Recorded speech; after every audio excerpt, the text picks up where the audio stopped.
Hey everyone, it's Lisa. Thanks for joining me today. Welcome to my sewing lair. I want to show you a couple of quilts that I have pulled out of my unfinished projects.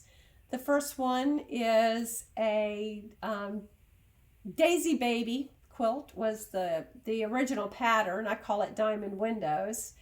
It's not a proprietary block at all, but it happened to be the first quilt that I ever made. It's not this quilt, but the very first one that I made, this pattern was touted as being beginner friendly. It was not beginner friendly. And for any of you experienced quilters looking at it, you will know why it's not beginner friendly, because you've got a lot of little pieces that get cut up, reconstituted, and if your sewing is off, your cutting is off, your pressing is off, your block isn't going to finish square. And that's the problem that I had when I was initially making this. Um, so I didn't know what I didn't know. In addition, it was set on point, which meant I had corner setting and side setting triangles. And, for a new quilter, that was a little bit confusing. And for the directionally challenged, that was also confusing to me, laying it out on point. So I had a lot of struggles with it.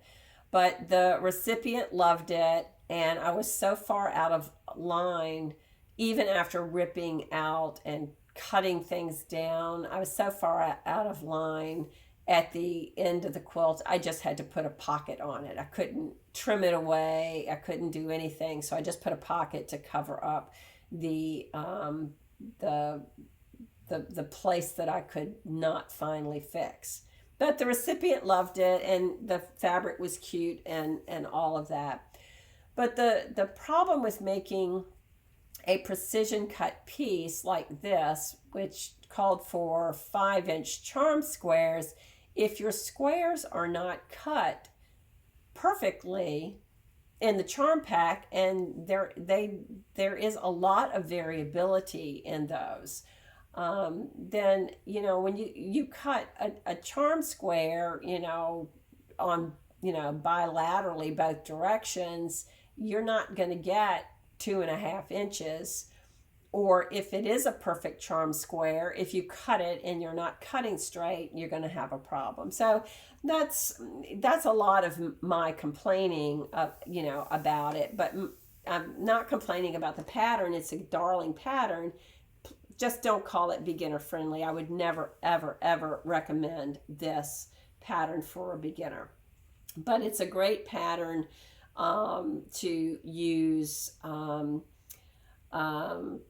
2.5-inch strips with, or charm squares, or layer cakes. This happened to be made from a layer cake, but the layer cake I got it from Tuesday Morning. And when I cut that layer cake, it was, they were not 10-inch. There was some variability in the size of some of those things. And if you're out a little bit, it adds up when you're subdividing it. But I was able to make these squares work by simply cutting it down. My finished block, I just cut them down to 4.5 inches so that they would finish at 4. And I just really liked the way that it turned out. I also used up some fabric that I had, which is this lovely chevron stripe fabric. Again, I think I bought it for $2.99 on closeout. I had about 15 yards of it, so this was the last quilt backing that I used for that. But I've used that in a lot of baby quilts, so that's another example of how you can make your quilting dollar go further by buying things on sale on the bolt, and something that will go with projects that you will be making. And let me show you quickly this is the chevron stripe, and I like it very much. Let's look at the other project. Here's the back of my project, which is an African wax print. and I pieced it together and I mirrored it. But frankly, I think I got the wrong side and the right side confused, even though I was pretty sure that I didn't. It's because I could see just a slight variation in the color, but I ended up mirroring the two panels so that it looked pretty cohesive when I pieced it together, and I was really happy with how that looked and was really glad to find a good use for this fabric. I bought the fabric, I think it was like 6 yards for like $18 on fabric.com. And I understand from the sewing report that they are no longer in business. And when I checked it, they are not, which is, um, that's kind of sorrowful because I got some good values from them, and they had a nice selection of fabric for garment sewing and that sort of thing. But anyway, it's a competitive business. But I had this and had a very nice price on it, and I'm glad to find a way to use it in a project. And here is the front of that quilt, which you can see why I like those pinks, the greens, and the lavenders, because they're all fabrics, colors that are in this, the main fabric that I used on the front. The blocks were one Block Wonders, so I had 6 layers of fabric and of this just beautiful print with blues and pinks and oranges and greens, and I really just loved it.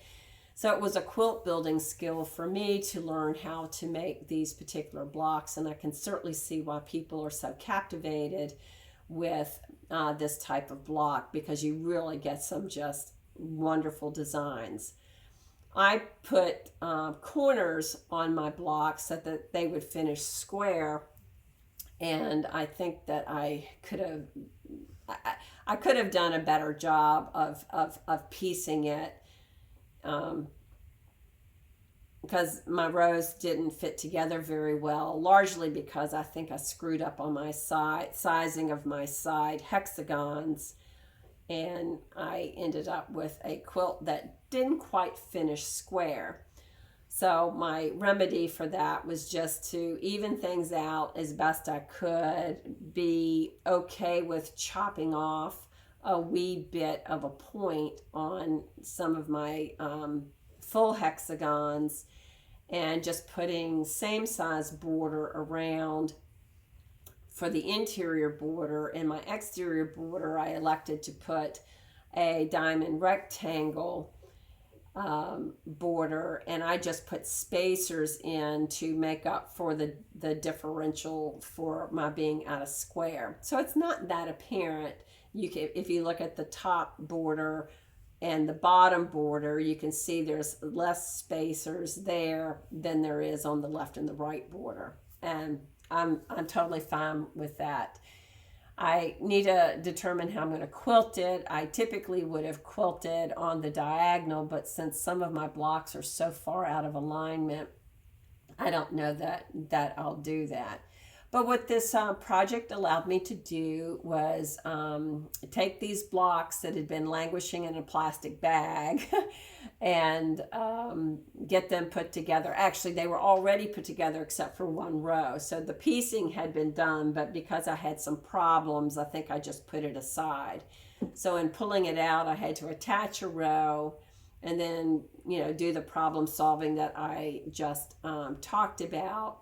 And then, come to the kind of the design as you go conclusion of how to put borders on it to get it to a larger size.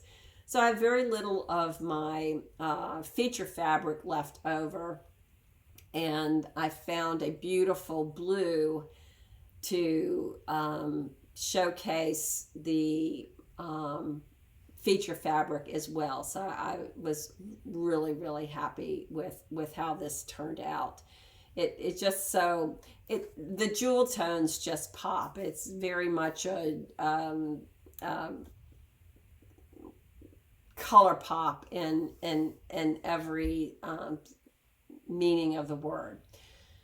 So there we go. There's 2 quilts. I think I've got one other quilt. It's my Flutterby quilt that I need to actually